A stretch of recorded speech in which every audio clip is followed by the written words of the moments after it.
Great, thanks, Evan. Good morning, everyone. How's everyone doing today? Good, thumbs up, fantastic. My name is Amy Lickers.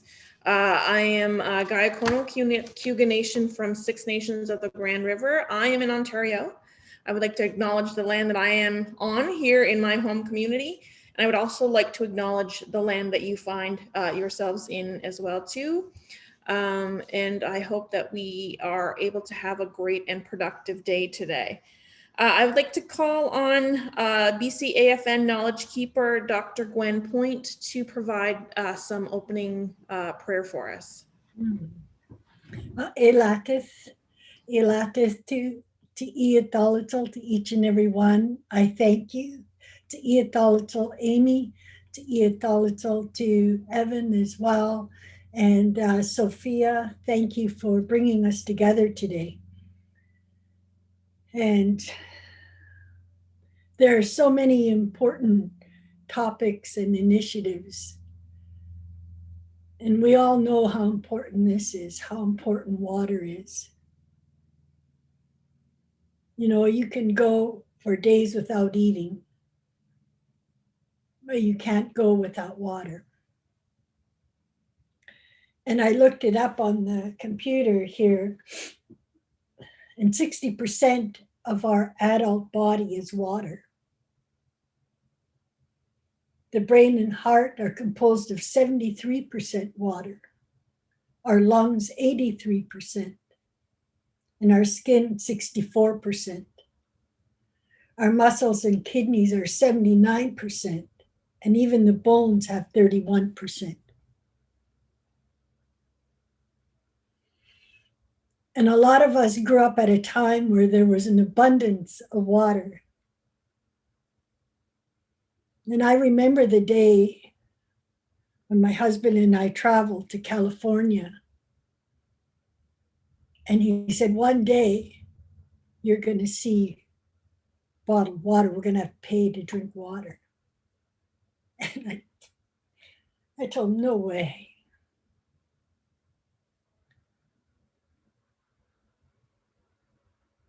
And I know for some of our communities, they don't enjoy what a lot of the urban communities enjoy, access to water. So with all of that in mind, I thank each and every one of you for today, for this discussion, for taking the time. And I'm going to ask the Creator to bless each one of you. And I always tell the people, especially the ones that come to see us for prayer or for help, is I can pray for you every day and all day. But if you don't accept the prayers, it drops. It doesn't go anywhere. Each and every one of you are important. Each and every one of you are tasked with a real important initiative here. So I'm asking you to accept the prayers and the blessings that come your way, because we need you and we need this work. We give and we give and we give, but many of us don't know how to receive. So please accept the prayers and blessings that come your way, asking the Creator to keep you safe, keep your family safe, keep our community safe, and that we can begin to provide the answers needed to address this important topic of water. I'm going to do that through song and prayer. It doesn't matter how you pray, because here's where you connect with the Creator, whether you pray in a church, whether you pray in your room with a candle, whether you pray in the mountains, whether you pray through song. It's making this connection through the Creator. And the Spirit doesn't know distance or time. So connecting with each one of you in blessings, this is the work of the Creator. So I thank you again, and I know what we're doing. Please know it's not in vain. It's not. The actions we do today impact 7 generations. The words that we share today impact 7 generations. And I tell people, let's create a good future where we once again understand we are the resources.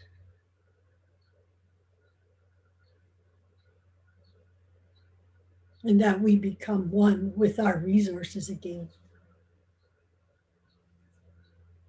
And that we learn to walk in a good way with our resources and protect them.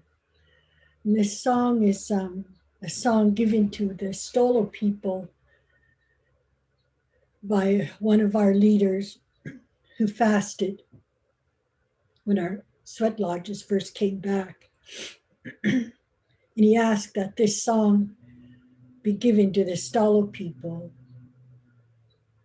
to that notion of letzamat, letzathala, chomdamat, chomdathala, tishkolo, with the one mind and one heart, a good mind and a good heart, a strong mind and a strong heart in a good way. To eat.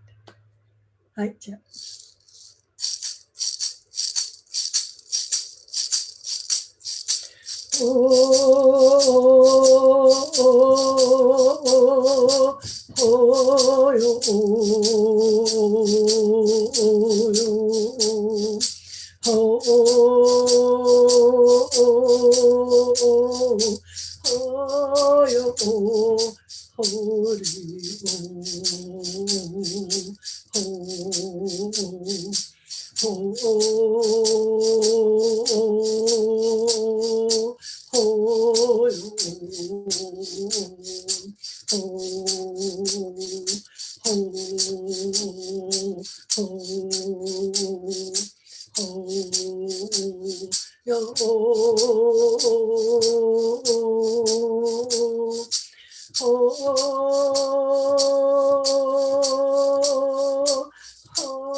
So thank you, everyone, and take care. My very best to each and every one of you.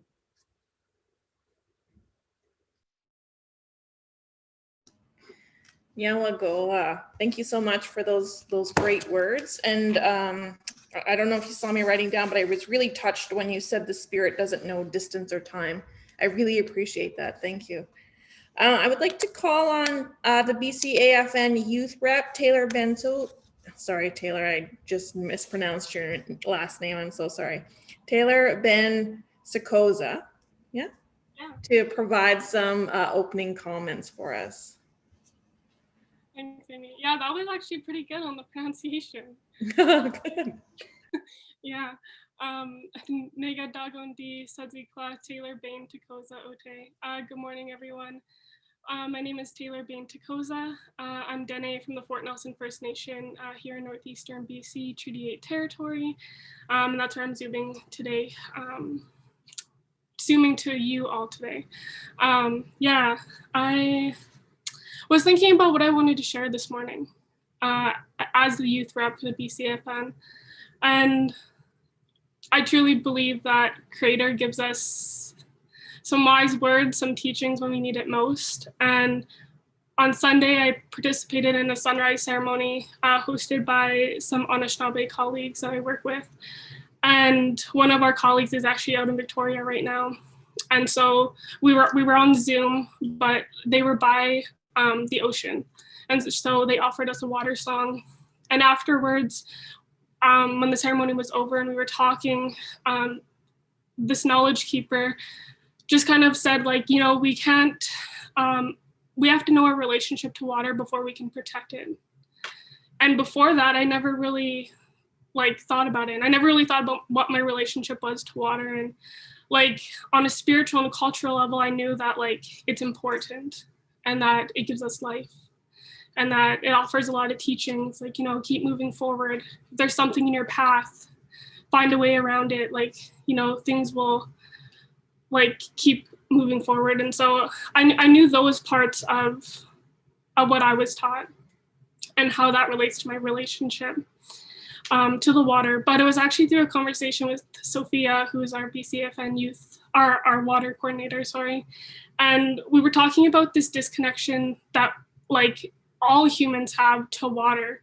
And we also kind of were talking about food, you know, like we can go to the grocery store and just like get fruit that was shipped in from like all over the world. And we don't think about the people who pick that food, how they get on the trucks and how they get on ships and like the process that it takes for us to get that. And the same thing is with water. There's a whole process that goes into water. And I know we're talking about drinking water today, but thinking about like all the chemicals that go into the water to like make it drinkable enough. And we're like, here in Fort Nelson, the water comes from our local river. And I know like that river is really dirty. So thinking, I never thought about like, what is that process to get it clear enough and clean enough that we can bathe in it and drink it and wash our fruit and do all these things. And we know that disconnection comes from colonialism, from capitalism. And so, and I don't think I've really fully thought about like the bigger question of like, what is my relationship to water beyond my cultural and spiritual side of it. But I know by just asking that question, I'm already amending that relationship with myself and that water. And thinking about all of you here today, and you are all showing up to have these discussions. And I think if you know the answer to that question, I raise my hands up to you and I'm really glad that you do. But if you don't, I hope you can look at this as that step towards that, as working towards like mending our relationship to it. And we had the BCFN Youth Forum on Saturday, and we put up a jam board and asking the youth, what do you want to see from Justin and I? What can we bring forward to BCFN leadership, to AFN leadership? And how can we support you in like bringing what your priorities are to open ears and people who are going to do stuff. And a lot of the conversations were around climate change, sustainable development, renewable energy. And I was thinking about that. I'm like, that all involves water. So although we didn't specifically name water, we know that as youth, we're having these conversations. We know that that's a priority. We know that water is really scarce. It's becoming really scarce. And there's discussions around like World War III might be around just water. Because as Dr. Gwen Point was saying, like we can go a few days without food. Like, yeah, we can go more days without food than we can water. Like it's that important. And so on a youth level, we know that's a priority. And so I'm glad that like our leaders are here today having these conversations. So by the time we catch up and get to where you are, we can continue on this fight. So yeah, I just thinking about, and I'll just end it on this point, when like I'm fortunate to be here in Fort Nelson to turn on my tap and have water that I can just put my cup under and drink. I know that that's not the reality for a lot of nations in our own province and across the country. And just know that the work you're doing here is gonna impact everyone. And I think a lot of Canadians get conflicted because water is a human right. And I think when they put Indigenous people in it, they think we're fighting for Indigenous rights, our own nations, but Indigenous rights are human rights. And so I hope that we can not let those small-minded people make us influence the way we choose to fight this bigger, I think, issue. But yeah, that's kind of what I wanted to share. And I raise my hands up to all of you today for being here today and having these discussions because it is important, and our youth are thankful for it, I'm sure. So, merci. Thank you, Taylor, for your great words, and I think that you're right on. I was reading this book recently. Actually, it was Barack Obama's new book.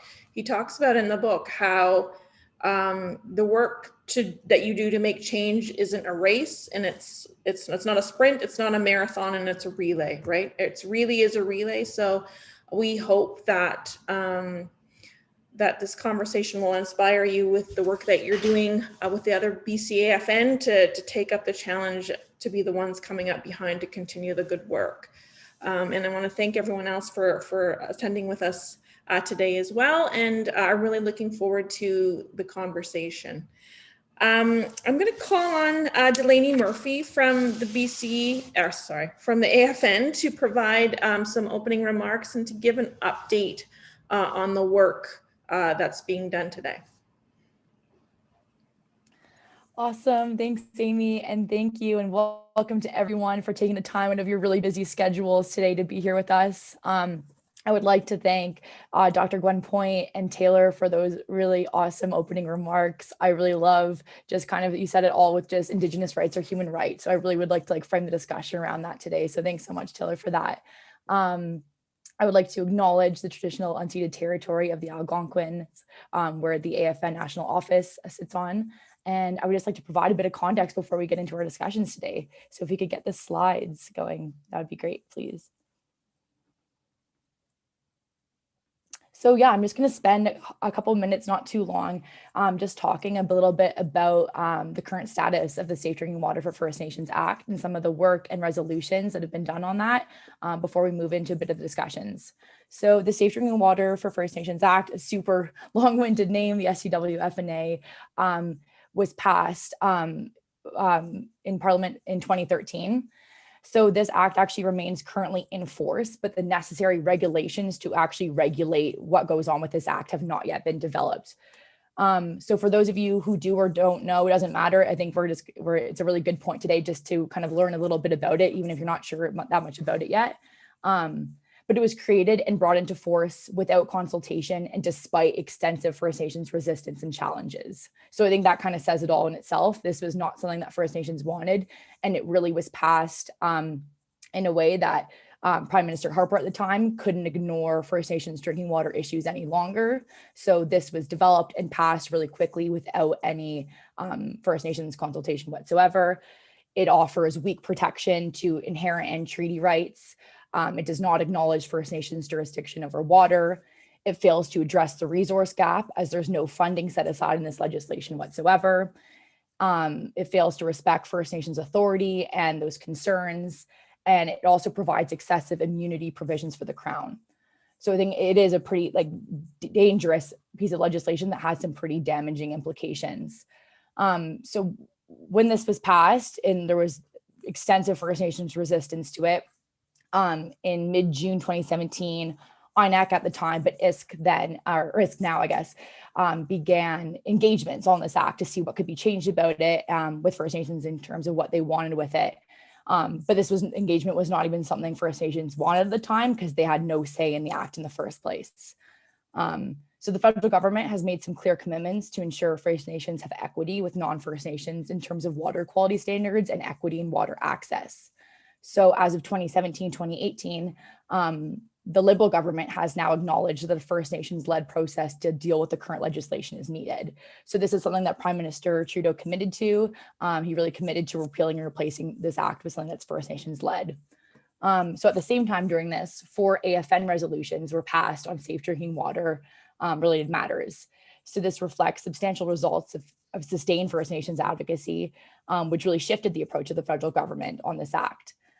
So Resolution 26, 2017 repeated the call for the repeal of the SDWFNA and the immediate cessation of the federal government's engagement sessions for amendments of the act. We heard, we don't want this act amended. We want it replaced with something that's actually First Nations led and protects our rights.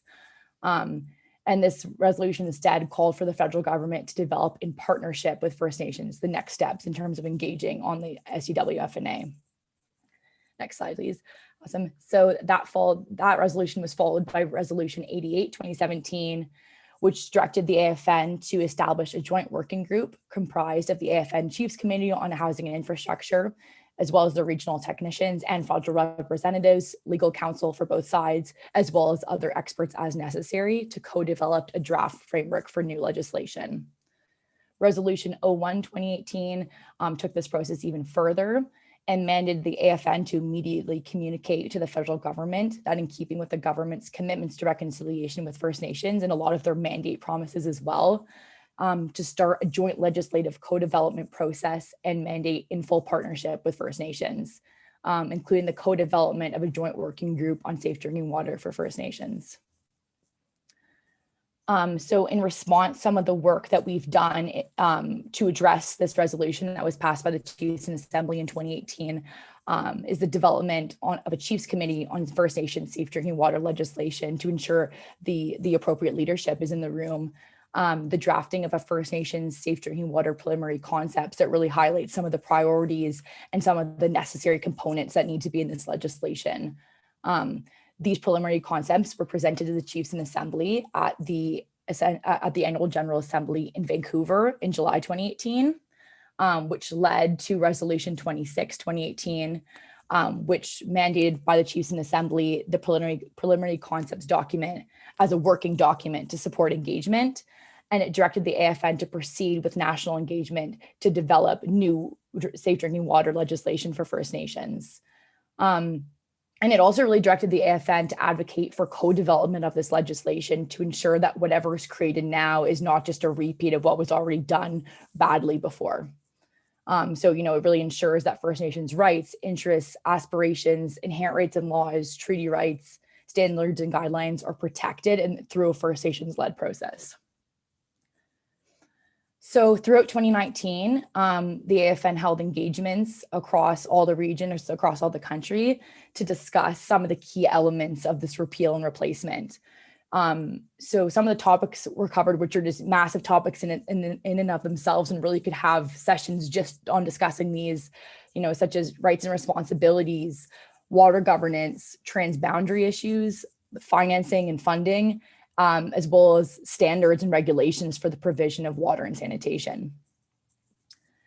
So to kind of look at our next steps a bit, I think if we're looking at as we reach the end of this fiscal year and looking to the next, I think in the short term, so looking at a 3 to 6 month time period, we're hoping to get the terms of reference finalized and to start the work on a joint working group.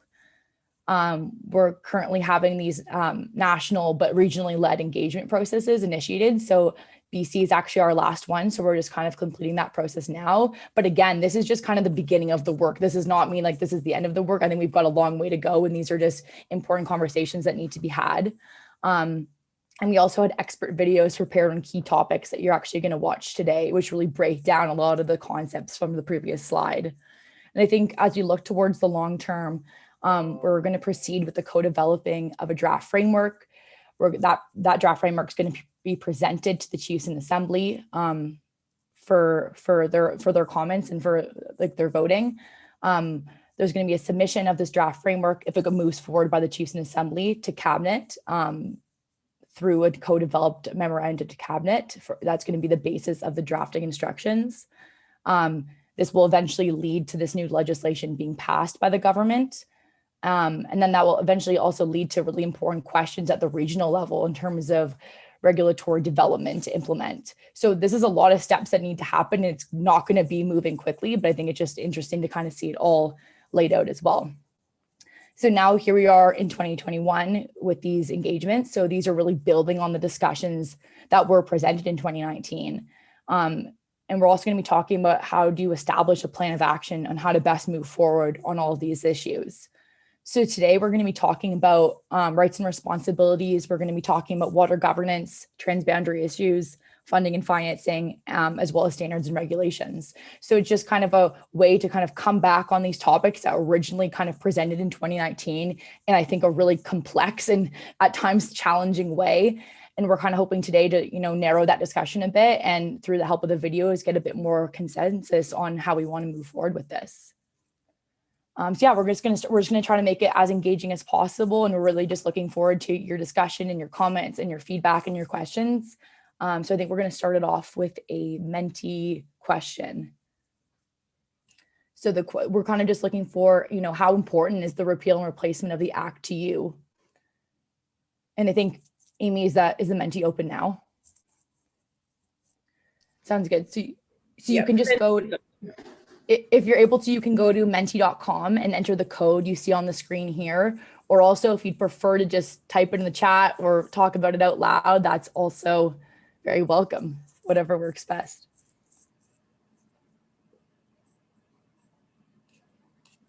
Sorry, I was just trying to put the link back in the chat again, but it copied the last thing that I copied and pasted, which has nothing to do with water. So I'm just trying to delete this now. But yeah, if you look in the chat, the link for the Menti is in the chat as well too. And it will just prompt you through some questions that we will refer back to throughout the day. So throughout the various sections in the agenda, you'll hear me refer back to the Menti polls, and this is what we are referring to. So let me try to copy this again. Yeah, we can do that, Amy. It's no problem. There we go. Okay. Great. So we've got a few responses in the chat text as well too, that the repeal and replacement is somewhat important. There we go. Do you identify as First Nation? There we are. How important is the Repeal and Replacement Act to you? Very important, somewhat important, or neutral. Is there anyone that wants to speak to what their response is before we move along here? What I am going to ask is that if you have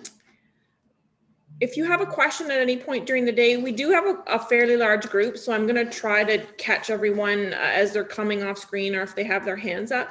But if you look on the very bottom of the screen, there's a reactions button. And if you just raise your hand on there, then I can make sure that to address any questions or comments that you might have. Okay, so I'll continue to scroll through, but just so you know. All right.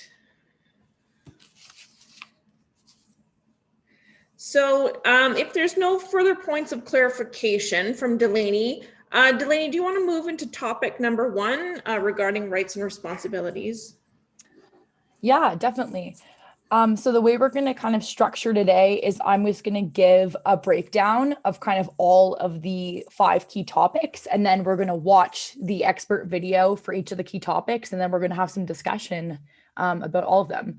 So to begin, we're going to be talking about rights and responsibilities. So as you can see here, these were the 3 options that were presented when we did engagement in 2019.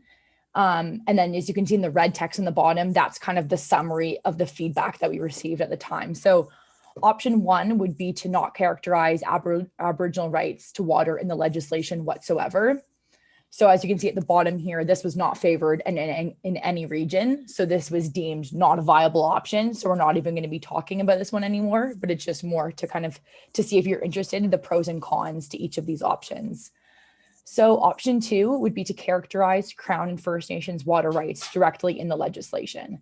So this would provide some certainty to all parties and provides a clear link between the rights and responsibilities of the Crown as well as First Nations, and creates a clear legal standard and quite like a strong legal precedent as well. The cons of this approach is that it could be complex to negotiate, particularly in the form of a statute with national reach.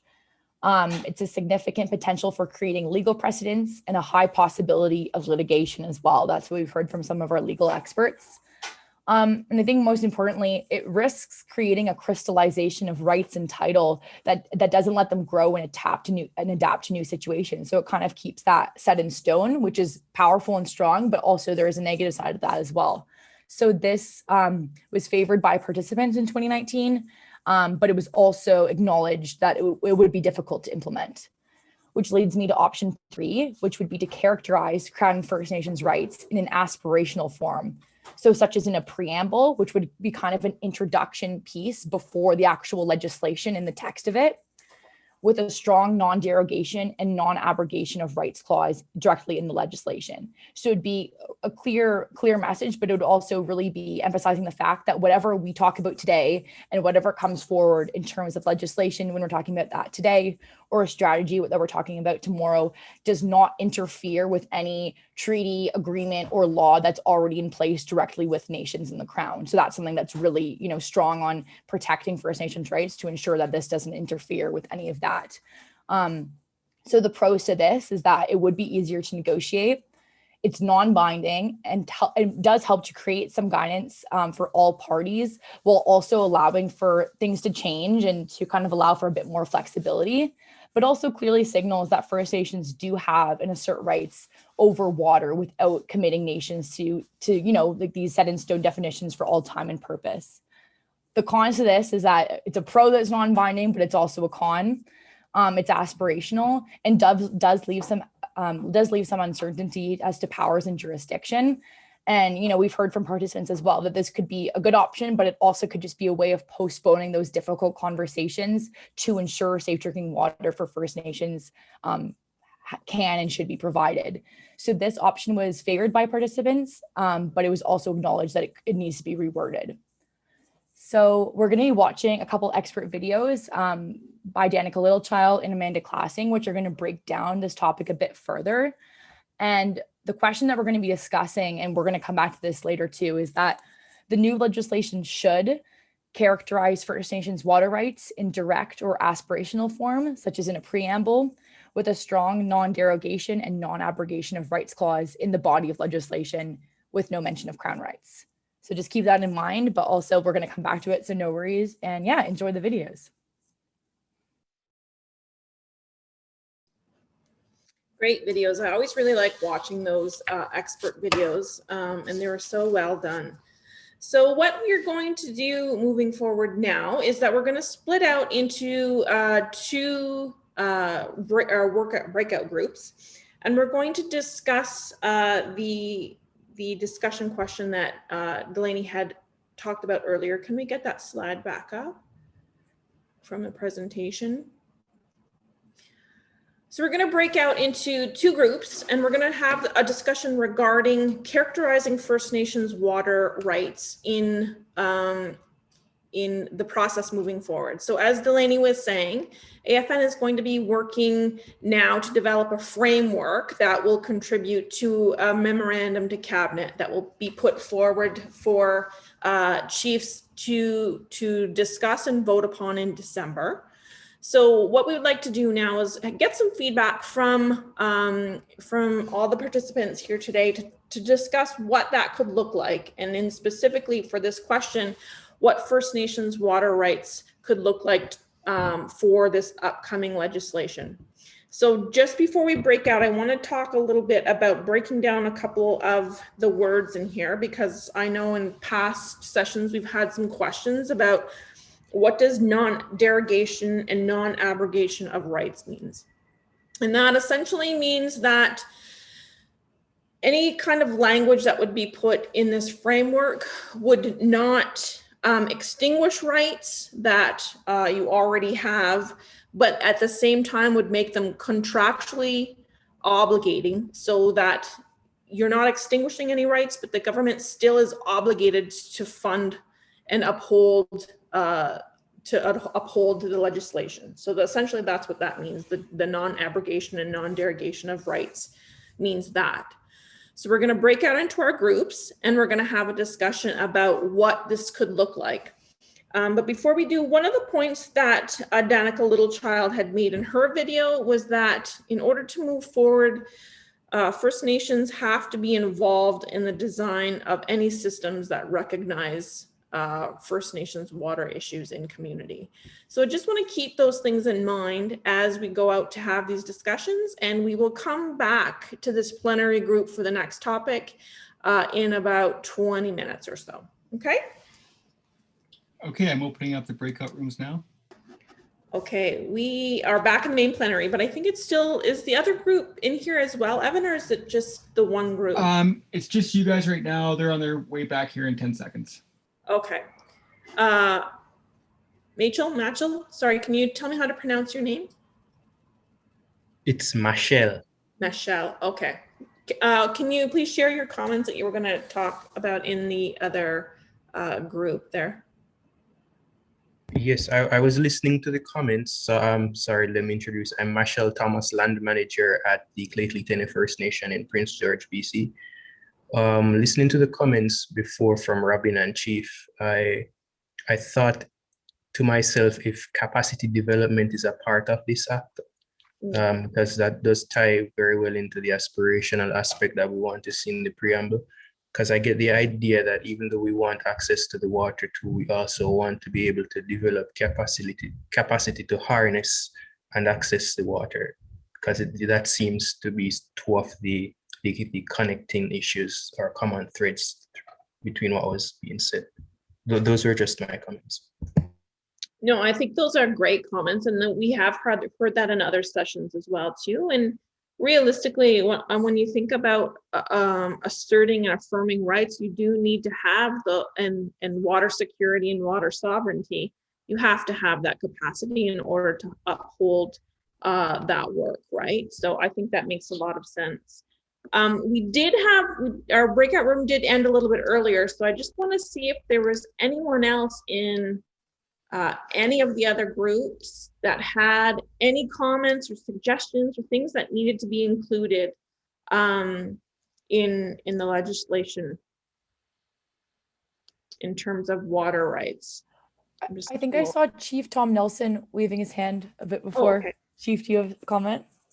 Okay, listening to, some of the members there that have been having problems with water. When I first became the chief of my band here, we had water problems here.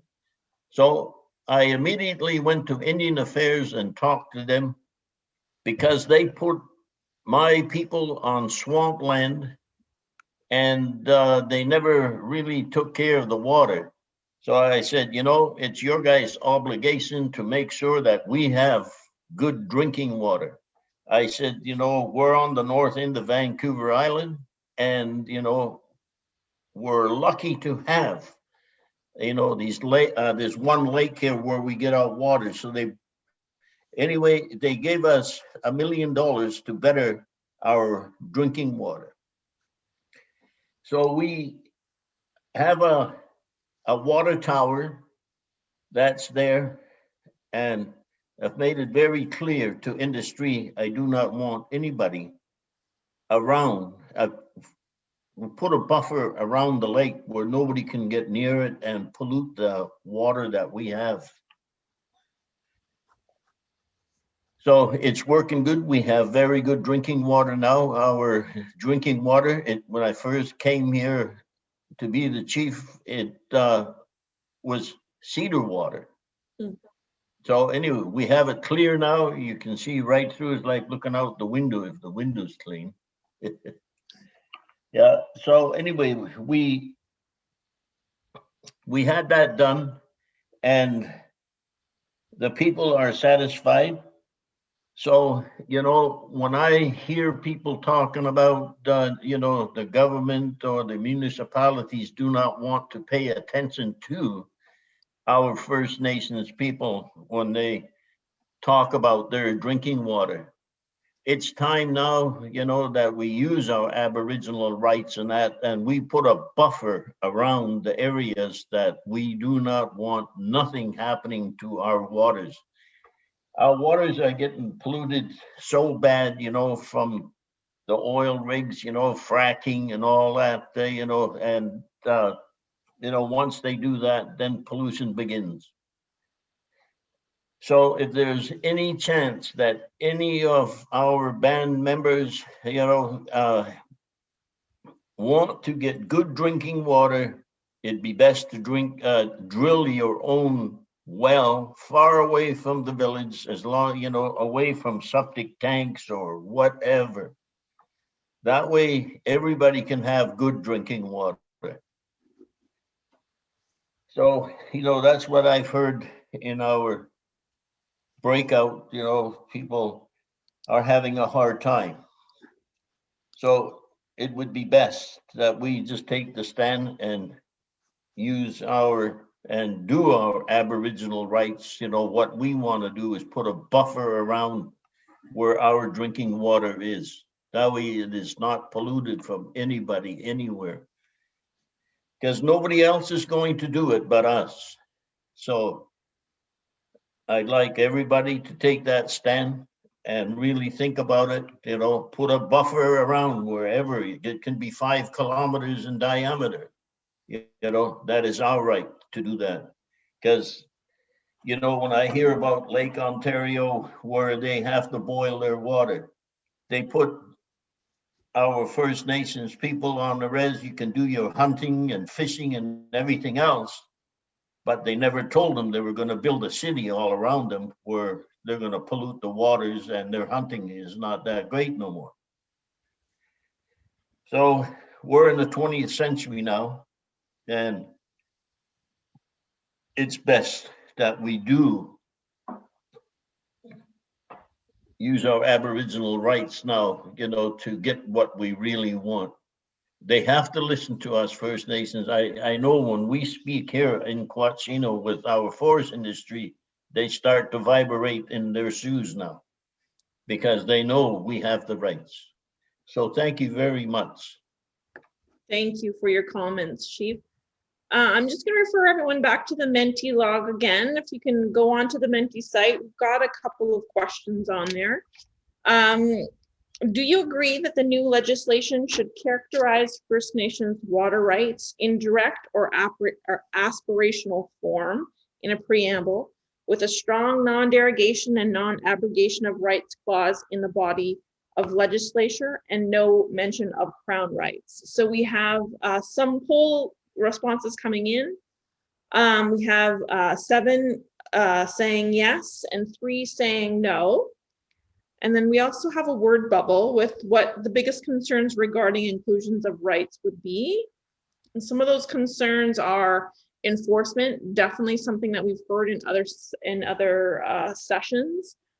Equity, limiting, security, empowering the community, misinterpretation, resources, and holistic. If the person that put in the word limiting is comfortable, would you mind just giving us a bit of background of what you mean by limiting? That the legislation is limiting? Is that what your concern is? Who wrote the word limiting? I can understand you much better if I can get familiar with the way you talk. Hi. That was me. So my concern with adding it into the legislation is that there may be changes that come. So just the fact that it may limit us to what we may want to see in the future. That's all that I meant by that. Okay, yes. Thank you for that clarification. Yeah, I think that's definitely a concern. And it's about trying to find that balance, right? Between making sure that the government is going to understand and hold up what their responsibility is without putting us into a box of what it is that they're going to be able to do. So definitely great concerns there. Are there any other questions or points of clarification for that first session, the first discussion topic? Okay. Again, throughout the day, if you have any other questions or if something comes up, feel free to pop them into the chat box as well too. At the end of the day, we're going to provide you with an email. If you walk away today and you think, oh man, a couple days from now, you think I should have brought this up, feel free to email them in and we can make sure that any of those comments get included into the final report and the direction going forward, okay? So we're going to move on to discussion topic 2, which is around water governance. And I'm going to look to Delaney again to share her great work with us into the next discussion topic. All right, awesome. Thanks, Amy. So yeah, we're going to be talking about water governance now. Next slide, please. So as you can see here in 2019, 4 main options were presented. And you can see option 4, which was to not engage the water governance arrangements at all in the legislation, which is very similar to what we see now with the SCW-FNA. This was not favored in any region, so this is not a viable option, but we just wanted to make sure that everyone could still see that in writing there. So I'm just going to be walking through the other 3 options. So beginning with option 1 is to create a water governance approach and structure, i.e. something like a First Nations Water Commission in the legislation. So this would be really put into the legislation right from the get-go, that this is going to be a major component of it. So this would provide certainty and clarity to all parties. It could improve First Nations institutional capacity, and it can be structured to support local, regional, and national approaches, and really ensures, most importantly, that safe drinking water is in the hands of First Nations. So that's made really clear from the start. A con of this approach is that if it's improperly created, it may restrict flexibility and local innovative approaches. So it could restrict kind of what goes on at the regional and local levels in terms of like diversities, in terms of, those local led solutions. And it may be prejudicial to First Nations existing structures and work in progress. We also recognize that across all the regions, nations are doing their own work that really focuses on governance. So we don't want to interfere with that. So this could be something that could be talked about with this option. So what we heard from First Nations in 2019 is to consider blending this option 1 with option 2, which would be to create a high-level approach and structure for First Nations water governance to grow organically at the national level using a First Nations Water Commission. So this kind of gets the best of both worlds with option 1, because there is that high-level structure that guarantees governance, and whether that could be used as kind of like an advocacy tool or a way to structure nation-led approaches, but it still allows for that local flexibility and innovation as well. So yeah, it allows some national level governance with room for local approaches, as well as helps to address capacity. But a con that's also important to acknowledge is that it might create a centralized system that some nations or regions don't want, and also might be difficult to negotiate due to strong opposition from the provinces and territories. As we know, different regions have different relationships with their provincial and territorial offices. So that's something to also keep in mind with this option. And we've heard from our legal advisors, it's that we need to approach this option carefully to ensure that any delegation of authority to a centralized commission is not used to undercut the Crown's fiduciary responsibilities, as what was done with the existing legislation that we see today. So we don't want any sort of commission or governance structure to take away inherent jurisdiction or authority from individual nations. So that's something that we really heard loud and clear, or to divert that funding. So what we heard with this is to kind of create that blended option with option 1. Option 3 would be to create an opt-in approach to exercising water governance. So this really emphasizes the need to really allow for local variability in the readiness of First Nations. So each individual nation can decide, is this something they want to pursue at all? If so, when? And that decision really rests in their hands as to when they want to be a part of this institution or commission or whatever that structure may be. But a con of this is that it could create a patchwork of systems and approaches that could kind of, just lead to some confusion as well. So this approach was somewhat favored. So with that, next slide, please. We're going to be watching an expert video from Marilyn Fair, who's one of our legal advisors, who I think this is usually everyone's favorite because it's complicated, but it really breaks down all the different approaches, I think, in a really concrete way, which is useful. And I think the question that we're going to be considering is, the new legislation should create a high-level approach and structure for First Nations water governance with an opt-in approach to be considered, and that a water commission should be explored. So this is just a question to consider, and we're going to discuss this after the video. Thank you.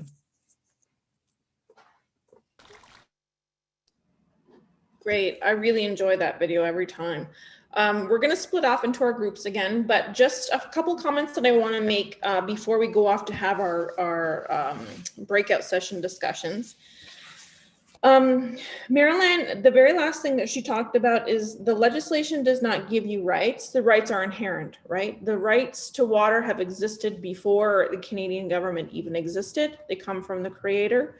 The legislation does not give First Nations the rights who already hold them.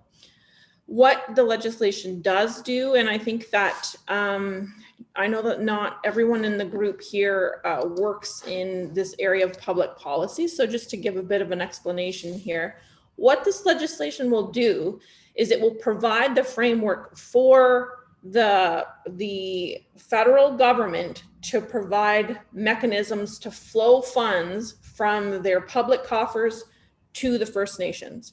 So what the work here is intended to do is to try to make sure that the language around that legislation is done so in a way that will meet your community, local, regional, national needs in terms of water, okay? Years ago, when I first started my career, I worked as the community planner for my First Nation, and I did a lot of work here.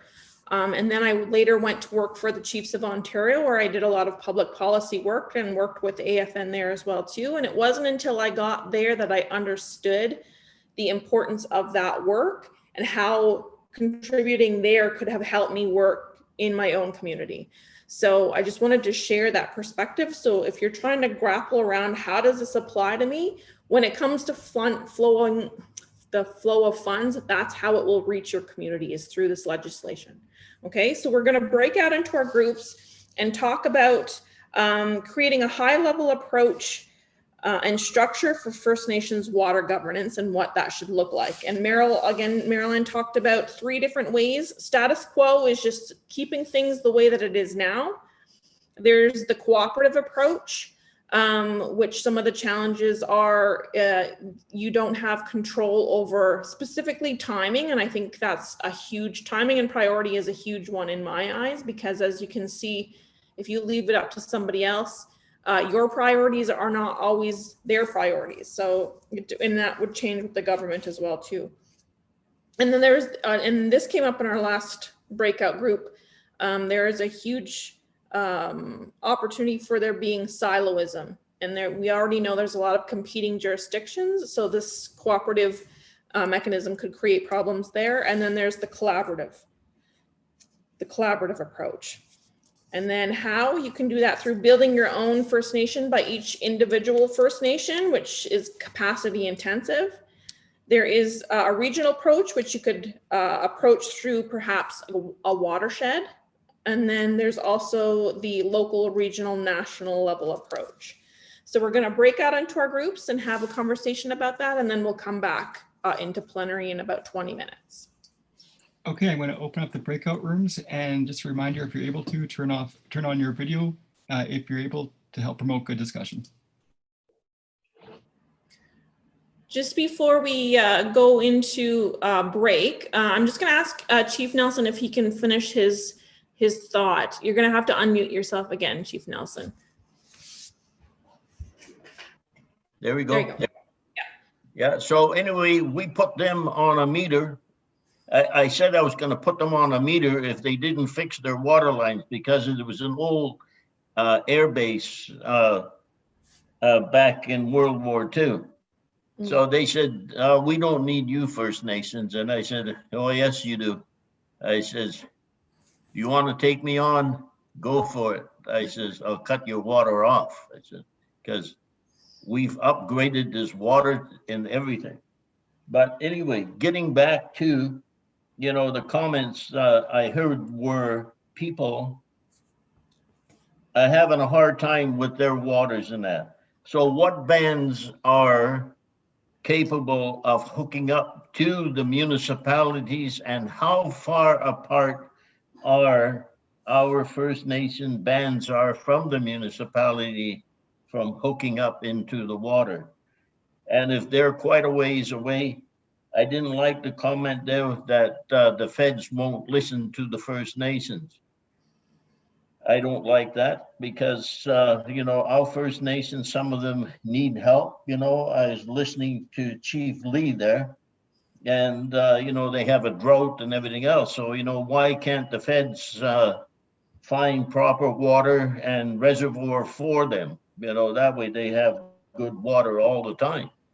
You know, it'd be hard, you know, for any bands to go through what they're going through. So anyway, the feds have to step up and help the bands that are suffering from not having good water. None of us should be having to boil water. You know, when I hear the other bands, you know, in Ontario, where they got to boil their water. You know, they've been boiling it for over a year or better. So there's no need for that. So anyway, those are my comments. You know, the Fed needs to step up to the plate and help our First Nations people. Thank you. Thank you, Chief. Great comments.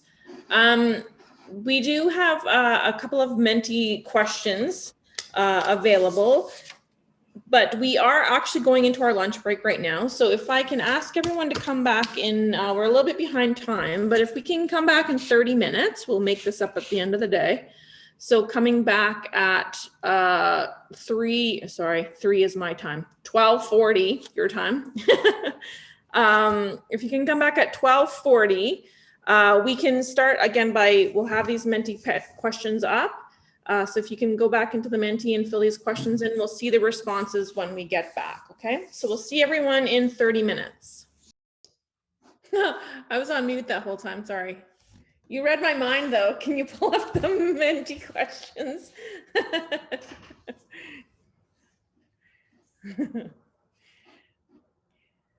So while everyone's coming back, if we can see the responses for the Menti questions. And again, don't forget, if you haven't already done so, the Menti link is in the chat box.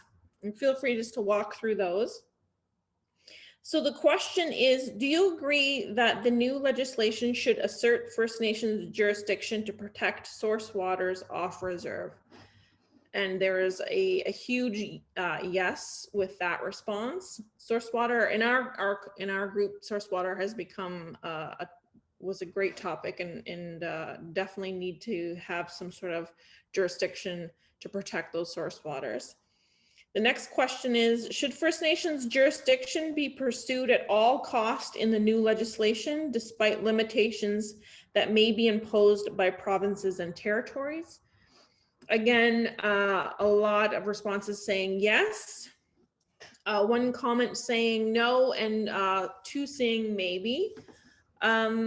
Just out of curiosity, is the person that said no on the line, and do they want to comment about why that should not be pursued? Or is it just at all cost?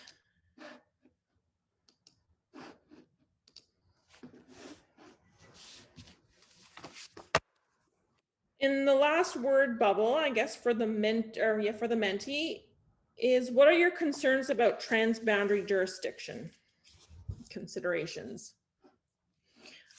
Stability of the watershed, I'm assuming that's what that is. Controls, boundary disputes, non-collaboration definitely came up in our group that there needs to be over a lot of working together because of the multi-jurisdictions. Industry not complying, a great comment. Stakeholder individual rights, values, water is everywhere. Enforcement, is the person that said water is everywhere, are you on the line? Do you want to explain that a little bit further? Is it a concern that water is everywhere? I think it was mine there. Yeah, just as Greg here from High Bar. Just there wasn't enough words to write down what I was thinking there, but it was just basically mentioning that there's no place where water doesn't affect. Mm-hmm. Right? So that's kind of what I was referencing, but with 25 characters, that was the best I can come up with there. Right? So that's good. Thank you. Sometimes it's just best to get that out so we can actually have a more fulsome discussion about it. So thank you for putting that in. Yeah, that makes a lot more sense now. Enforcement, climate came up in our session as well too. Contaminated water, infighting, dried up water, the droughts, and source water needs protection. Great comments.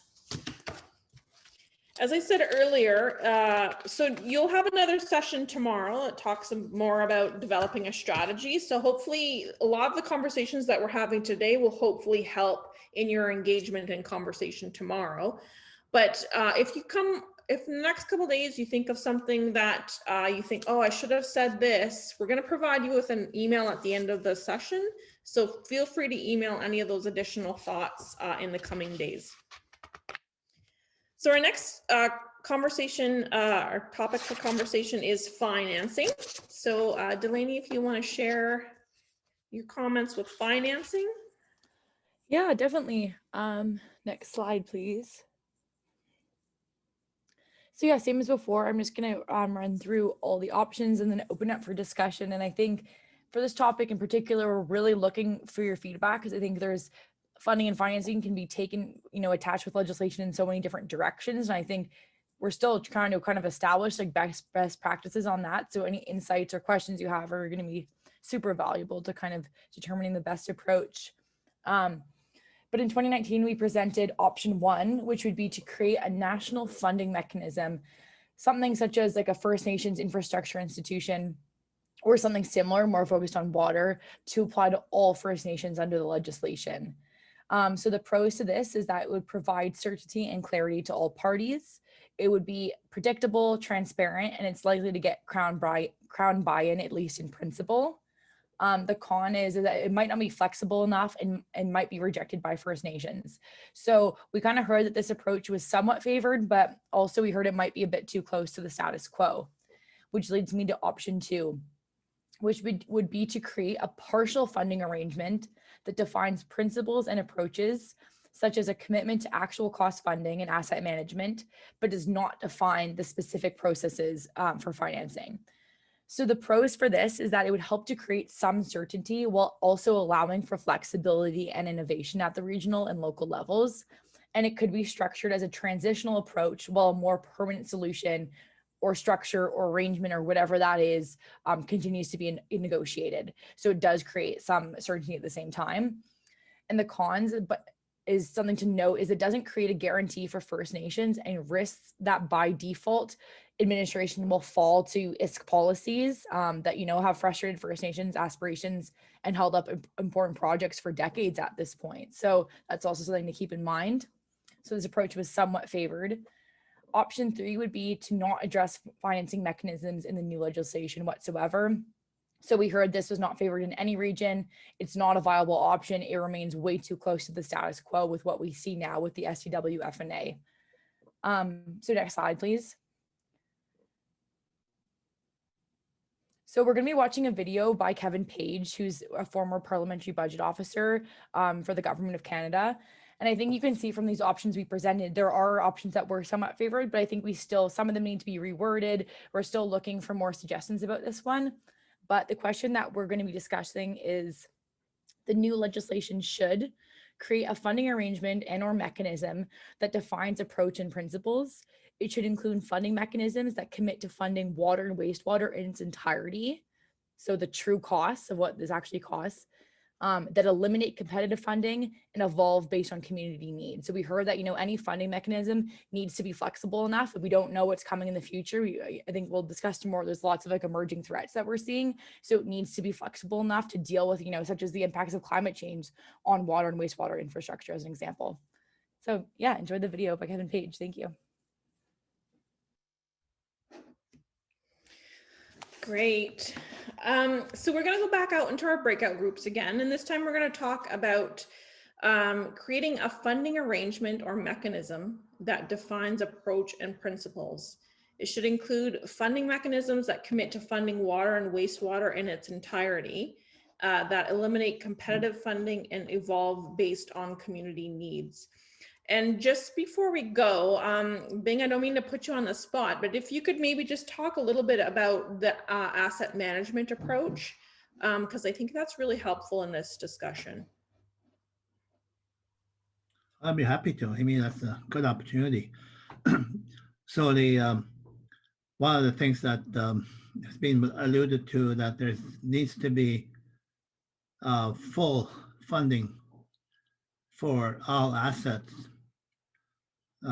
that First Nations need to operate and maintain.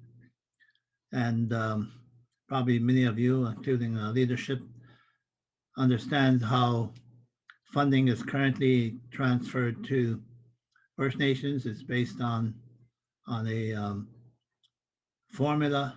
It's based on indices. It's based on we call a cost reference manual that was developed maybe 20 years ago, out of date.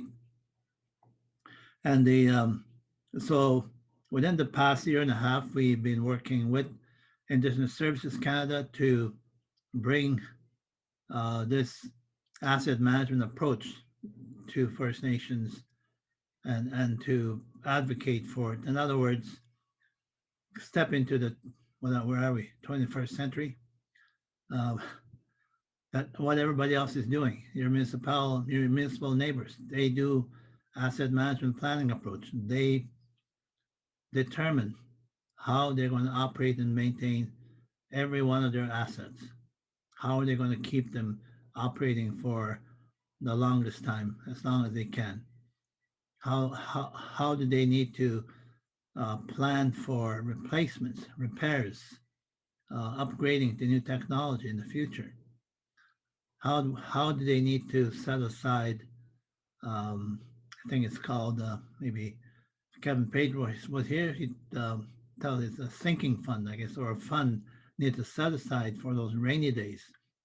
Today, not very many First Nations I can think of are able to do that because the O&M operation maintenance funding is underfunded. You're trying to work on a shoestring budget, try and maintain new systems. So AFN with Indigenous Services Canada, with their support, we're advocating for a move to asset management planning approach that First Nations can adopt that. But one of our major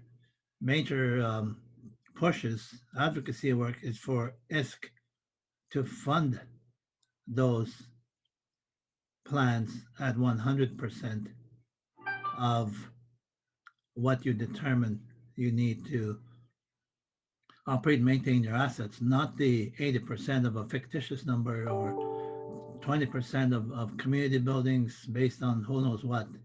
It's actual costs. And this is this is going to be the big, not a fight, but thing we need to work with. They do understand they need to do it. Minister Miller has talked about it in his speeches. It's the way to go. It's the way everybody else does. The sad thing about ISC is they're the only organization probably in the world, or maybe other areas that have fund Indigenous people.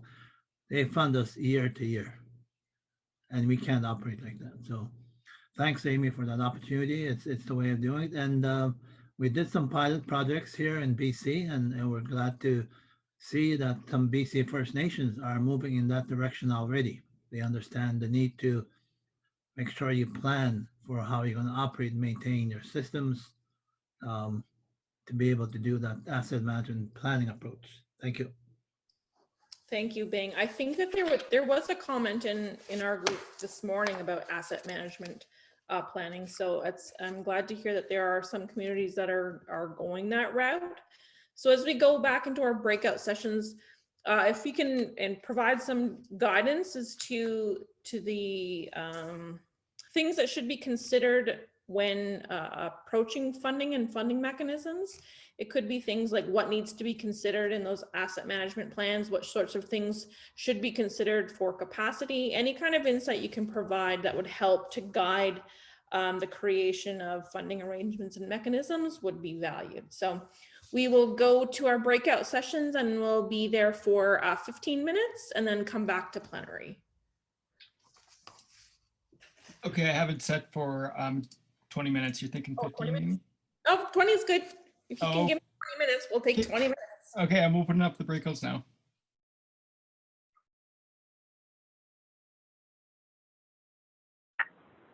Okay, the breakout rooms are now closed. Amy, go ahead. Sorry, Chief Spehan, do you just want to finish your thought there about sharing information?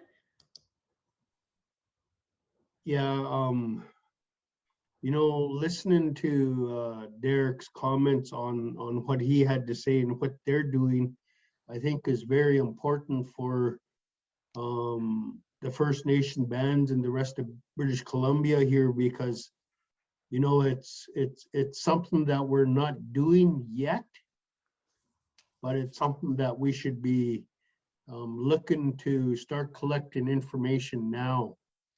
Like I said this morning, like you know, attending the water conferences back east and then seeing the hard times that the bands are going through in Ontario, it's not if, it's when that's going to happen here in British Columbia, because the federal government are not listening to us, who are the stewards of the lands. So, you know, I remember going to the water conference here in Vancouver, and just about every booth that was there had to do with water treatment or water or wastewater facility. And I was kind of shocked. But, you know, I did collect cards at that conference, and, you know, I think working towards what we need to face in the future because of climate change is something that all of us as First Nations should actually be thinking about due to climate change. And how can we work with both the federal and provincial government to try to improve water for all of us, but also speaking for the plants and animals who don't have a voice, that how we sustain our life and have a good quality of life within our communities. Thank you. Thank you. So the comment was about information sharing between First Nations, just to be able to determine what kinds of technologies are good and how other First Nations in the BC region are also dealing with water issues and what kinds of partnerships and things that they've made. So that's where that comment was coming from, just to give a bit of context to it. So we are going to have a bit of a break. So we'll break for 20 minutes, come back at 2:20. And then while you're off, if you don't mind, again, checking out the Menti poll logs, and we'll see those results when we come back from the break. So we'll see you in about 20 minutes. Great, thanks for coming back, everyone. I'm just gonna scroll, and if you can either turn on your camera or give me a thumbs up emoji just to let me know that you're back in. We can get started. Great, great, great. So we'll pull up the Menti polls again. So the questions from the last Menti poll was, do you agree that the new legislation should create a funding arrangement or mechanism that defines approach and principles? It should include funding mechanisms that commit to funding water and wastewater in its entirety. For example, true costs that eliminate competitive funding and evolve based on community needs, yes, no, or maybe. So there's a lot of yeses on that one, a couple of maybes. The next question is, should a national funding mechanism be created to fund water and wastewater? Or is this too close to how things are done currently?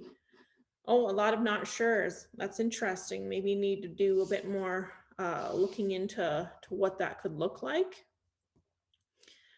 And no, it's too similar to how. So 3 yes, 2 no, it's too similar, and then 6 not sure. It's great feedback there. And then the last one is word bubble. What are your key concerns about including funding and finance in the new legislation? Longevity, I totally understand that. Accountability, availability, superficial approaches. Is the person online that talked about superficial approaches? Can you maybe clarify that a little bit more? Just tell us what you were thinking when you talked about superficial approaches. Are they still on the line?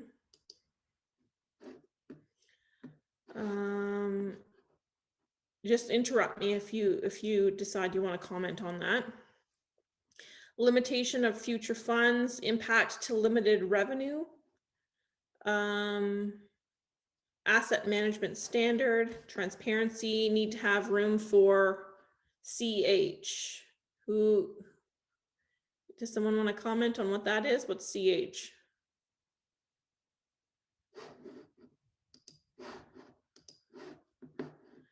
Okay, even if you want to drop it in the chat box, that would be helpful. I know that there was only a certain amount characters you could put in there. So that might have gotten cut off there. Continuation for funding, prioritizing areas, impacts on current funding, maybe. Fairness and who gets what. That's great. Okay, we got one more session here, one more discussion section on standards and regulations. So Delaney, if you want to share with us the new slide or the slides here, next slides. Definitely. Okay, last one, standards and regulations. Next slide, please. So option one would be to set standards for operations that apply to all First Nations across Canada. So these would be general national level standards that would apply. So this would provide clarity and transparency to all parties. It could allow for the streamlining of standards and processes to make operations and training easier and cheaper. It will likely appeal to the Crown and be able to attract buy-in. And it's the most transparent way to ensure safe drinking water, as it would create these legal obligations that trigger funding. So if a nation's not able to meet one of these certain standards due to lack of funding for operations, this would necessitate a response from the Crown. A con to this approach is that nations may resist these standards as they aren't in line with the local realities. It could be complex to create and negotiate a full body of national level standards. It ignores the reality of different local conditions and interacting with different provincial regimes. So this option was not very much favored in 2019. Option two, which was defining a process for creating regional and local standards, was somewhat favored. So this would kind of balance the national approaches, but also allow for regional diversities and regional innovation in their own definition of standards. And it utilizes the legislative reform opportunity without imposing standards on First Nations. So it's kind of just saying like, this is going to happen at a certain point, but it's kind of more up to nations to decide when they want that point to be, but really lets the Crown governments know that this is something that nations want. A con to this approach is that implementation costs for this might be high. It leaves uncertainty as to outcomes as it's not set in stone, and it may entrench provincial or territorial boundaries and approaches and apply them to all First Nations across the board. So this approach was somewhat favored. Option three, which would involve not addressing standards directly in the legislation or regulations, was one of these that just was not favored at all, not viable, and really not favored by any region. So this would, the pro to this is it would allow nations to define for themselves their own approach, but it kind of just could lead to a patchwork of standards, but it also leaves First Nations vulnerable to exploitation by third parties and by the Crown, cost-cutting measures, and not being able to it doesn't ensure safe drinking water in reserve, which is the situation we're in now. So it was just too similar to status quo. Option four would be to define some national standards and delineate others for local and regional development. So this is kind of more of a blended approach that kind of meets everybody in the middle. And this was the most favored approach. So, as it says, if properly implemented, it can capture some of the best elements of option one and option two in kind of this blended hybrid approach. So it could allow for, adopting certain measures such as water quality requirements for drinking water or engineering standards, which are universally supported. And you can kind of look to international standards for that as well.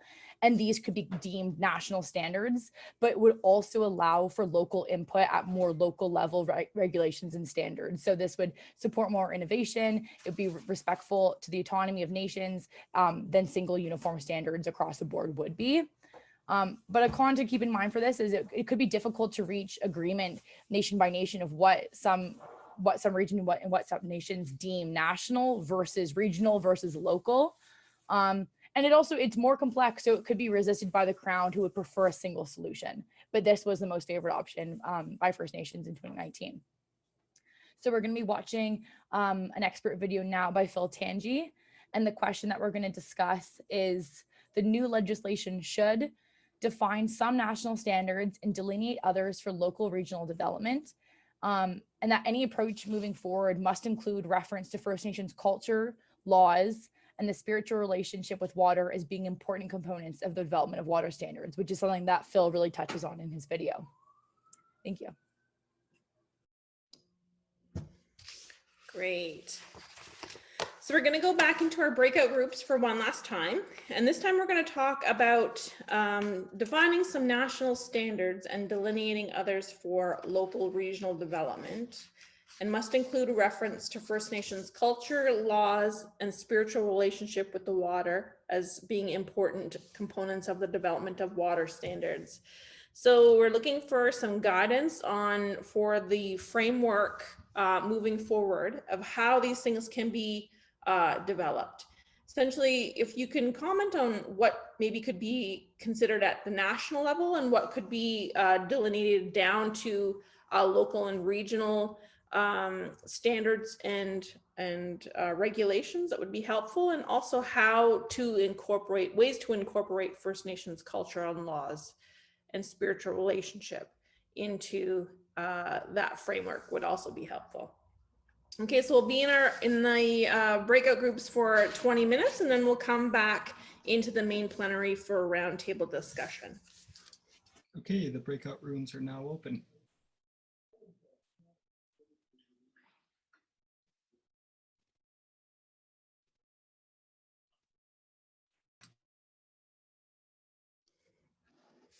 Thank you. So we have one last Mentimeter poll. So the questions are, do you agree that the new legislation should define some national standards and delineate others for local regional development, and must include reference to First Nations culture, laws, and spiritual relationship with water as being important components for the development of water standards? So a lot of yes, one maybe, that's great. And then the next question is the word bubble about key concerns about standards and regulations. Oh, great ones. So we have asset management standards should be made a requirement for First Nations to ensure efficient use of funds by the First Nations. Not limiting issues for regional issues and solutions. Not limiting issues for regional issues and solutions, okay. Fairness and equality for all. Making it a certain way might bring issues that slip beneath the cracks of what's in writing for the future. Be tied right into the Water Act. Okay, great. That industry is not going to be held accountable to the above standards, and they should be adhering to protect our existing water to ensure that First Nations have ultimate say with their rights and title over all water rights in what we know can. I think it kind of died out there, but okay. Regarding standards, threshold development due consideration of cumulative and existing effects, and ensuring that there is consideration of, and I think that got cut off as well too. Is there anyone, whoever wrote that one, that last word bubble, are you on the line, and do you want to elaborate what the last point of? Oh, there it is. Where does it end here? There's consideration of climate change. Okay, great. Here it is. Consideration of climate change forecasted conditions regarding regulations, effective compliance and enforcement. Great. Okay. All right. So all of the comments that we've had today, and all of the Mentimeter polling and the comments will be provided back to the AFN for the AFN to be put back into a report. And that report will help to guide the development of the framework and the memorandum to cabinet, which will go to the AFN Assembly in December. So we just have one last section to discuss here, making sure that we are on time here. And we're going to have a roundtable discussion about next steps and where we go from here. So these are the 5 topics that we have talked about over the course of the day here. Rights and water responsibilities, water governance, transboundary governance, financing, and standards and regulation, okay?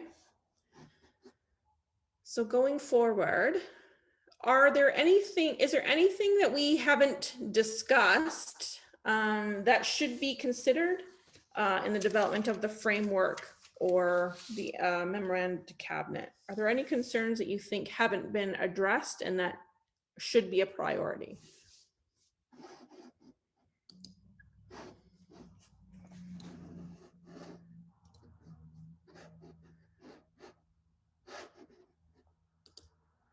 Okay.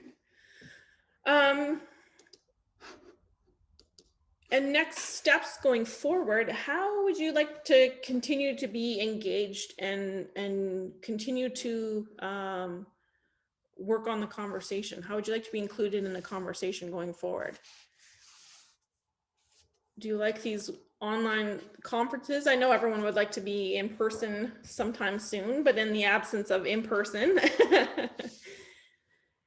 do you think it's worthwhile to keep having these conversations and guiding the development going forward? If you can just do your thumbs up emoji or give me a thumbs up. Thumbs up, good. Great, there, okay, here we got another slide from the Mentimeter. What's missing from the discussion? Importance and how to step into asset management practice. Great topic for conversation. Not sure yet, okay. Drinkable water should be mandatory. Anything less is third world and unacceptable. And that sounds like a great standard for all First Nations in Canada. New legislation needs to include all aspects of water quality, sovereignty, safety, and spirituality. Great comment. Are there connections between this engagement and the development of the Canada Water Agency or other processes? Delaney or Bing, do you have any comment to that question? Is there a connection to the Canada Water Agency? Absolutely, but Delaney, are you ready to step in there? Or Yeah. No, I was just gonna say that I think there's definitely a lot of like parallels with this work. I think it will connect even more, a bit more tomorrow in our discussions when we talk about the long-term strategy, because I think one of the things that we're dealing with is kind of the Canada Water Agency, and it's seen by, you know, many of the nations we've talked to, many of the region, as kind of an emerging threat, because no one really knows what exactly that means or what it's going to look like. And I think there's been many issues with the kind of their so-called engagement process. So I think that's really going to fit into a lot of our discussions tomorrow as well. But yeah, no, thanks for bringing that up, whoever did, because I think it's a super relevant topic that we're going to kind of see as it unfolds. Thank you, Delaney. Yes, thank you. That's so great. Okay, did that answer all of the questions so far? Here we go. Here's some more questions. What questions do you have about this process? How the system will favor the First Nations directly to acquire funding for O&M at actual? Do you have a response to that, Bing? Yeah, it's going to be a part and parcel of the work that we're doing with ISK in terms of, you know, part of it, I don't know if we talked about it, the closing the infrastructure gap by 2030. And that's a mandate that Minister Miller has been given, and come up with ways of a strategy to do that. And that's for all infrastructure, not just water and wastewater. But part of it will be to ensure that First Nations have access to adequate O&M, operation maintenance, so that you can look after, protect your assets, and it's very quickly, it's a win-win situation. It's a win for First Nations so that they have their assets can last longer, so they can protect the health and safety of the members, but it's also a win for the government, the funding agency, saying that they don't have to recapitalize systems that are deteriorating because they're not funding them properly. So definitely, good question, good point. Thank you, Bing. So the timeline, there was a question about the timeline. Are you talking about the timeline for the engagement or the timeline for, I guess there's a lot of moving timelines. Bing mentioned one about the target for closing the infrastructure gap by 2030. Oh, yep, Greg, was that your question? Oh, yeah, what is the timeline? Greg, was that your question? No, it wasn't. It was a different questionnaire altogether there, actually. Okay, all right. Well, you can raise your question now since you have your hand up.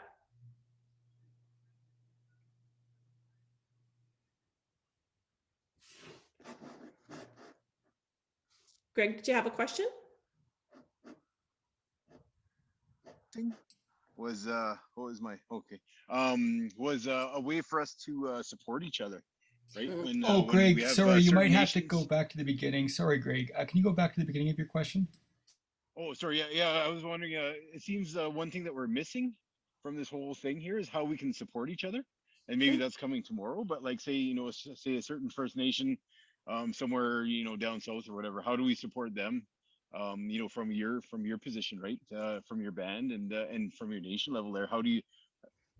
It seems like that's kind of missing, and I always kind of notice that there's always kind of a missing piece in how we link together and how we unify together, right? I always thought of having some sort of say encrypted online community board or something like that, where we could discuss issues and help resolve things with each other, right? Where it's all confidential.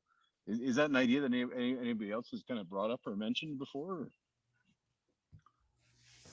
In some ways, but I think it's good to hear it. And that's with today's technology that can be done, right? And as you're suggesting, it's easier these days. You can hook up with somebody in the East Coast, and some of the work that's being done by your operators here in BC, setting up operators association. Other regions are starting to do that. Ontario has a long-term, it's been operating since 1995, Aboriginal Water and Wastewater Association of Ontario. Other regions are starting to do it, and it's easier today with the technology to share information. Like if you have a particular type of water plant that you can share, go across the country and say, okay, I have a membrane plant too. Here are my problems, or here's what we've done this. So it's done today, can be done today. 20 years ago, it was not possible. You had to go to Vancouver to have your meeting, or Toronto. Good. That's a great suggestion. Thanks, Greg. So the timeline we talked a little bit about timelines at the very beginning. So this December, there will be a presentation to the Chiefs and Assembly at the December gathering, right? To talk about the framework and then to guide the memorandum to cabinet, right? Am I right, Bing? No, that's absolutely right. That's the hopefully we will have a draft framework of the legislation by that time. as required of us, we have to put that before the Chiefs and Assembly before we move forward, endorse it, what it looks like. And the timeline for having tabling legislation is probably sometime 2022. I keep saying I don't think anything happens Parliament during the summer, so it's either in the fall, maybe September, would table the legislation, and we'll get there with your help, with help from across the country, and we'll go back and we'll still go back and forth and say, here's the draft framework. What do you think of it? There'll still be more engagements, and hopefully somewhere along the line we'll be able to have these face-to-face meetings and be able to get more engaged and get away from this virtual meetings. But that's the timeline. Hope to have something tabled in 2022 sometime that year. Great, thank you. So for going forward, will the direct contact still be the regional water coordinators for any upcoming engagement? Is that how that will work? Absolutely. Okay, so there will be future sessions. So keep in contact with Sophia. She'll have all the information to share with everyone about future events and future information. So make sure that you keep in contact with her. Are there any other questions or comments? Oh, here we go. How do you want to continue to be engaged between now and the new legislation? Virtual, email, included in dialogue and decision making. Great. As an active participant, I love that comment. More sessions like this with breakout sessions that last a bit longer. Yeah, it's challenging because there's always a lot of comments and time is always tight. So we try to give as much feedback time as we can, but we always, just never seems to be enough time. So I can understand that. Email notifications. Okay. Is there any specific information that you would like going forward? Is there anything that can be shared?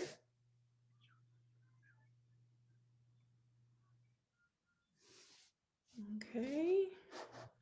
If you have anything specific that you think should be sent out, just let us know. Chief Mahan, did you have it? Yep.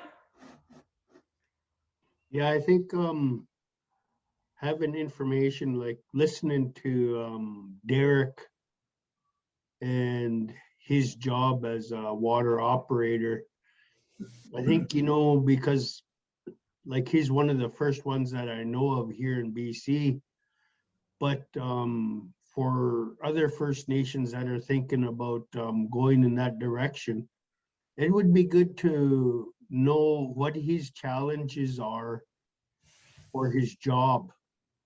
And I say that just so that it'll kind of give us a heads up as to what questions we can look forward to, what any other First Nation might be looking at, because just hearing all of his comments was very great. I think it was really good. It was an eye opener because, you know, in talking about water with my council, you know, one of the biggest things is, you know, we have a lot of hard water within our community, and how can we fix that problem? And, you know, especially with what's happening in our surrounding respective territories with big industry. And I say that because of Trans Mountain Expansion Pipeline and how that's going to impact our territory, but our watersheds. Mm-hmm. And how are we going to deal with that? So just a few comments that I have. Thank you. Thank you. Are there any other comments? I just wanted to say, yeah, like I liked how this is actually like my first online conference that I've ever gone to, but like how the Chief Spahan, I think it was, he was saying, like with what I was saying earlier, just giving you guys information. I would like to be a part of this committee, I guess. I don't really, like I'm new to office work. Like I've worked in the oil field for most of my life, and so this is all new to me. But like this water stuff is, I went to training for it. I did all right in the training, and I enjoy doing this work now. Like a little bit. It's still a little bit too much office work for me. I'm personally, I don't like writing stuff down, but now that I have this job, I have to write stuff down. I have to do this stuff, and like, yeah, I like what I'm saying is I would like to be a part of this whole thing. Like if there's more sessions of this, like add my name and my email to it, not our managers. That's great. Yeah, and like as a water operator, not just as a First Nation or a community member or person of BC, like a person that has information to give to all the other communities. Mm-hmm. Yeah, you definitely have a level of expertise and experience that is valuable. So thank you, Derek. Thank you. Are there any other comments related to moving forward? Seeing none. Yes, Chief Spahan. I just have a question in regards to communication with all the other bands that are not sitting in on this meeting and having their say. You know, there are over 200 bands here in British Columbia, and everybody has a different story to tell in their backyard and in their respective territories on the frustrations that they're facing. And I think, you know, prior to the Special Chiefs Assembly in December, what is the AFN going to do to communicate to the rest of leadership that is not on this call? As the leader of my community here in Coldwater and part of the water pilot project in the Nicola Valley, I'll take it upon myself to share any notes, or if the presentations are made available to us, I would share that to the other 4 bands that I sit at the table with in regards to our water pilot project. And in the meantime, before our next meeting for this, I would I'm going to read those 87 pages of documents that I just received from our executive director for our water pilot project, because everything that was just sent to me today was everything that we were just talking about. And those would come as great recommendations to share with the rest of the folks on the call. So some of the things that I'll try to get done here in the Nicola Valley. Cookstem, thank you. Thank you. Did you have a comment, Bing, to that? No, I just want to thank Chief Spahan for that support. That's exactly what we'd like to have happen. Disseminate that information using the regional water coordinators, whatever reports come here.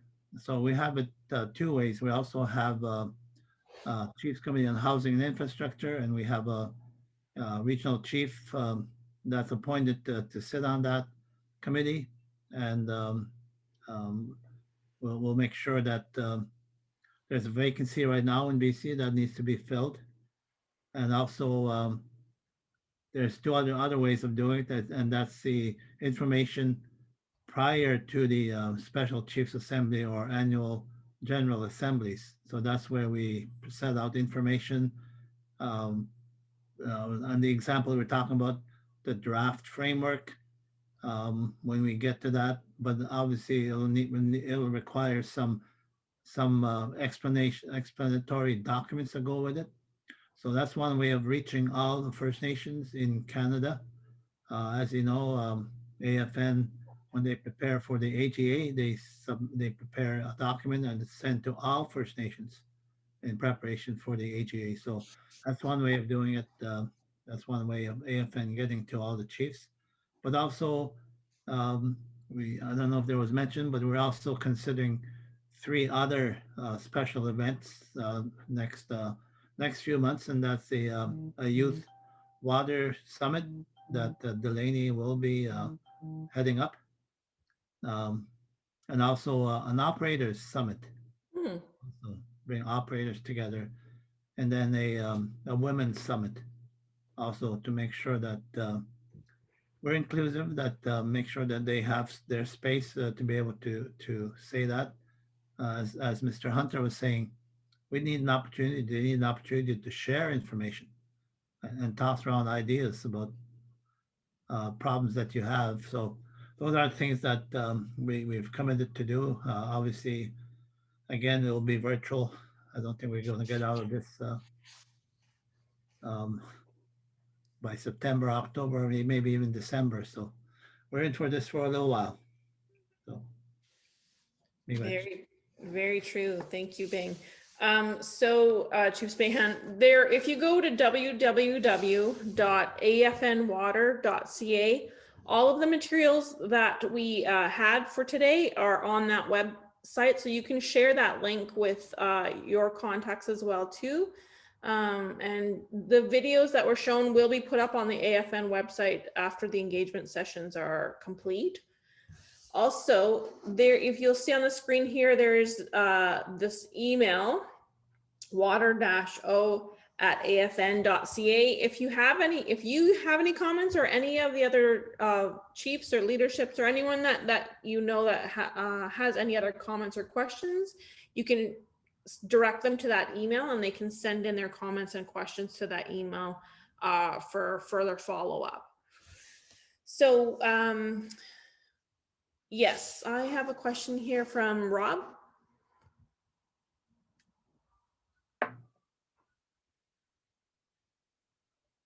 Rob, did you have a question? Rob Kovacs?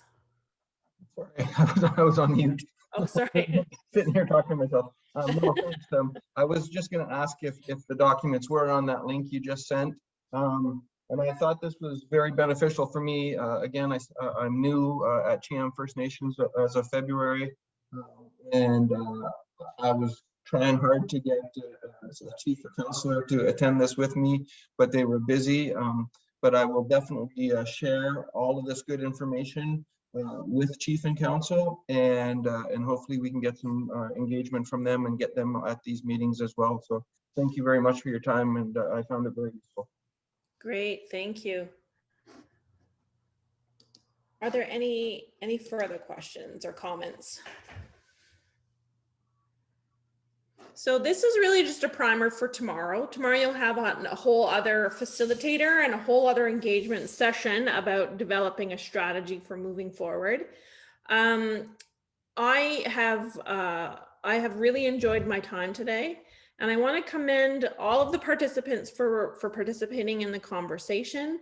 Aspen for doing all of the great work on the technical end, and AFN for really doing all this great work and advocating for all of our communities for having access to safe water. And I really appreciate that, and I appreciate it for my daughter as well too, who I know will benefit from this great work. So thank you to everyone. I do have, Sophia has some door prizes that she would like to give out. So everyone stay on the line. Thanks, Amy. And thank you to everyone for coming today. We have 3 $100 prepaid Visa gift cards, which is going to go to Devin Cunningham, Rob Kovacs, and Valerie O'Connell. So I have that recorded, and I'll be in touch via email. Just a reminder for those who are going to be joining us tomorrow, it will be a different Zoom link. You will receive an email tonight from myself to confirm that Zoom link as well. So we'll hopefully see you all tomorrow. Before you sign off, I just sent a message to Evan. Can you, Evan, the Aspen team, stay on for a few minutes afterwards? And Delaney and Sophia? Yeah, sorry, can you say again? Can you stay on for a few minutes after? Yeah, that's no problem. Okay, sure. And I'm just going to ask if there's no other comments or questions at this time. Dr. Point, do you have a closing prayer for us? Oh, yes, I do. Again, thank you so much to Iatalatal. I have so many notes here, and I also wanted to apologize because I had a little bit of a family emergency. Everything's okay, but I had to take care of it late morning there. I really appreciate Amy, thank you. And to Irving, to Ian, thank you. And to those from Aspen, really appreciate you're keeping us organized here. And I always tell people, you know, technology kind of had a bad rap or a bad name over the years, but I know that it's been a savings grace since COVID-19. It's a totally different way of coming together. And it's given us a way to continue with the work. And pretty special. It's a whole notion of beam me up, Scotty, right? Takes on a whole new meaning, and having these breakout rooms, I'm just always impressed.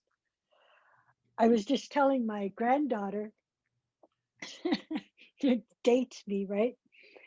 I was just telling my granddaughter when I was a young girl her age, I think I was just in grade 8.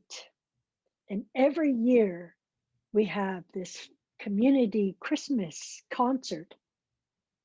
But when you go to high school, you no longer participate in the community concert because it was just the school on the reserve that did that. Well, we didn't want to be left out, so we connected with the school and said, can we participate? And of course, they were happy that we would do this.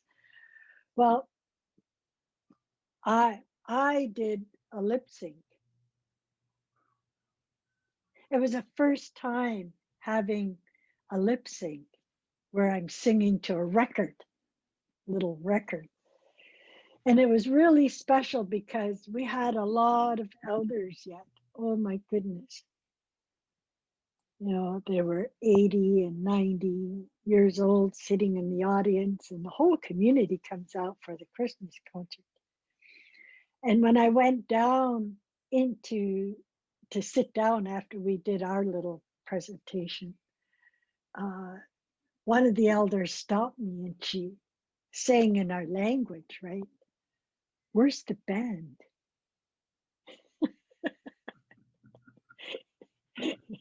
And I was looking at her and I didn't know how to explain it to her, right? I tried to, and she just kept saying, pulled me closer, where's the band? When I was singing. So I think they would be just astonished with what we're doing today. Just astonished that we can do this. And I really want people to know that what my grandmother told me, we're not afraid of change. You know, we changed with the flood. We changed with the ice age. We exchanged a basket for an iron pot. We're not afraid of change. Rather, it's exciting. And when you bring the minds and the hearts of the people together like what you've done today, we're going to change how we take care of water and how we look after one another. That's really what it's about. So te talitol mukwat, tetel etiais, te talitol the kacha the quam. I thank you for this good work, in this sacred work, looking after our water. And I like to do this by singing this song, belongs to my husband's family.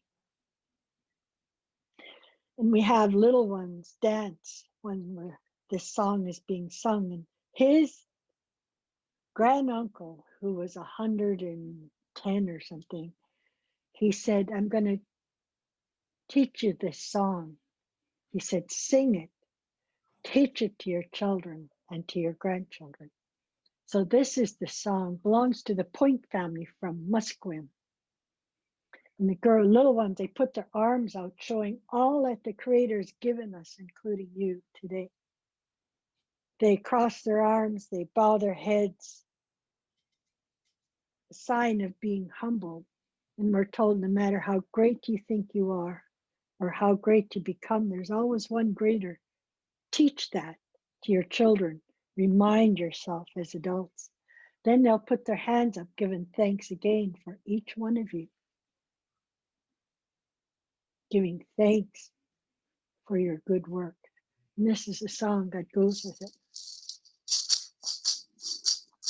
Oh, oh, oh, oh, oh, oh, no, he no,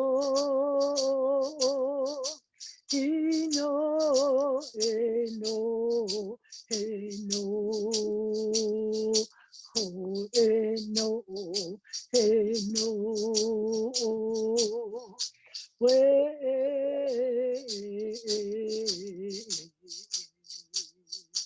Oh, no, no.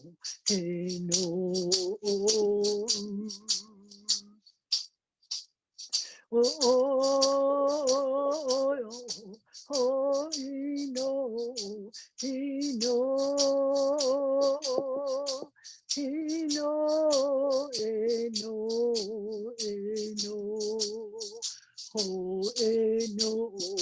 hey no,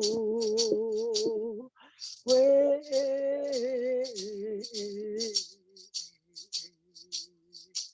oh, hey no, hey no. Italitol Mukwat. I hope everybody has a restful evening. Stay safe. Wear your masks. Hi, Tech. Yeah, for that, Dr. Point. And with that, if there is nothing further, I wish you a safe travel to your home, or if you're already home, a safe travel to your living room to relax a little bit. And then wishing you all the best tomorrow for your important work tomorrow as well, too.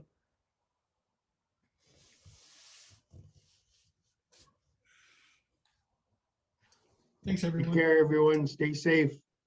Thank you, everyone. Hook stem.